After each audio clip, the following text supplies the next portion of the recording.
Hey everyone, and welcome to The Silent Newsroom. You know how sometimes you stumble upon a weird historical event and you're like, wait, that actually happened? We dig deep into the archives to uncover those under-the-radar stories, the ones they didn't tell you about in history class. Today, we're talking about two such conflicts, both of which, believe it or not, had a pretty big impact on the world. We're diving into the frigid waters of the North Atlantic for the Cod Wars and then heading to the Pacific Northwest for the, wait for it, Pig War. Yeah, you heard me right. So picture this, it's the 1950s, the Cold War is simmering, rock and roll is taking the world by storm, and in the North Atlantic a different kind of battle is brewing, a battle for cod. See, Iceland, a nation built on fishing, especially cod fishing, decided to extend its territorial waters to protect its precious fishy resources. This didn't sit well with some other countries, particularly the United Kingdom, which had a long history of fishing in those waters. Thus began the Cod Wars, a series of confrontations between Iceland and the UK that spanned over 2 decades. Now you might be thinking, wars over fish? Seriously, but this was serious business, people. Cod was the lifeblood of the Icelandic economy, accounting for a huge chunk of their exports. The first Cod War kicked off in 1958 when Iceland bumped its exclusive fishing zone from 4 to 12 nautical miles. British trawlers used to fishing in those waters weren't too keen on this new rule. Icelandic Coast Guard vessels, some of them repurposed fishing trawlers, started cutting the nets of British fishing boats that ventured too close. The British responded by sending in the Royal Navy. For the next few years, the North Atlantic became a tense game of cat and mouse, with Icelandic and British ships facing off, sometimes even ramming each other. But here's the thing, despite the high stakes and the occasional close call, no one actually fired a shot. The Second Cod War erupted in 1972, and this time Iceland upped the ante, extending its fishing limits to 50 nautical miles. The British again weren't having it. They sent in a fleet of warships, including frigates, to protect their fishing vessels. Iceland, though outgunned, stood its ground, even threatening to close NATO bases on its soil. A bold move considering the Cold War context. The final Cod War from 1975 to 1976 saw Iceland push its limits even further to 200 nautical miles. This time the British blinked. Facing international pressure and economic realities, they finally recognized Iceland's extended fishing zone. The Cod Wars were over, and Iceland, the plucky underdog, had won. These weren't just skirmishes over fish, they were about a small nation asserting its independence, its right to control its own resources.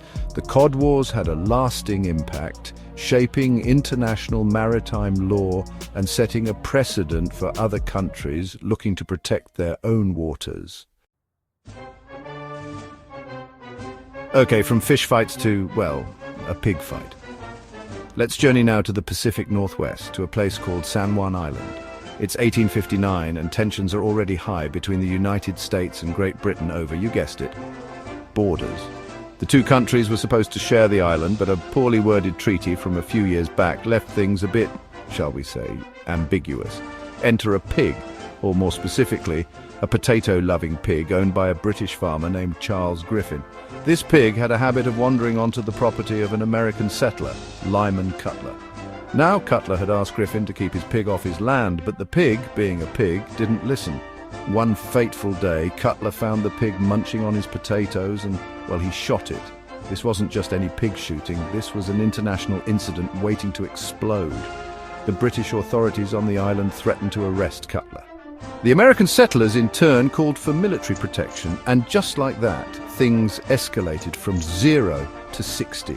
The United States Army, under the command of a fiery officer named George Pickett, yes, that George Pickett, established Camp Pickett on the island. Not to be outdone, the British sent a detachment of Royal Marines followed by a squadron of warships. By August of 1859, you had over 450 American soldiers and more than 2,000 British sailors essentially staring each other down on this tiny island. Now, here's where it gets interesting. Despite the saber rattling and the very real possibility of war, cooler heads prevailed. Local commanders on both sides, thankfully, were more interested in avoiding a full-blown conflict than starting one. They agreed to a joint military occupation of the island, And for the next 12 years, American and British troops lived in a bizarre, sometimes tense, sometimes comical state of coexistence. Imagine soldiers from opposing armies exchanging newspapers, sharing holiday meals, even competing in friendly games. The Pig War, despite its name, never actually saw any fighting. The only casualty, as they say, was the pig. Finally, in 1872, the two countries agreed to let Kaiser Wilhelm I of Germany arbitrate the dispute. Wilhelm, perhaps a bit surprised to be dragged into this whole pig predicament, awarded the island to the United States. And that's the story of the Pig War, a testament to the absurdity of conflict and the importance of, well, not shooting each other over a pig. So there you have it, two conflicts you probably didn't learn about in school, but that offer some pretty fascinating insights into history, international relations, and the occasional absurdity of it all. From the icy waters of the North Atlantic to the shores of a disputed island, these stories remind us that history is full of surprises, and sometimes even the strangest conflicts can have a lasting impact. Thanks for watching.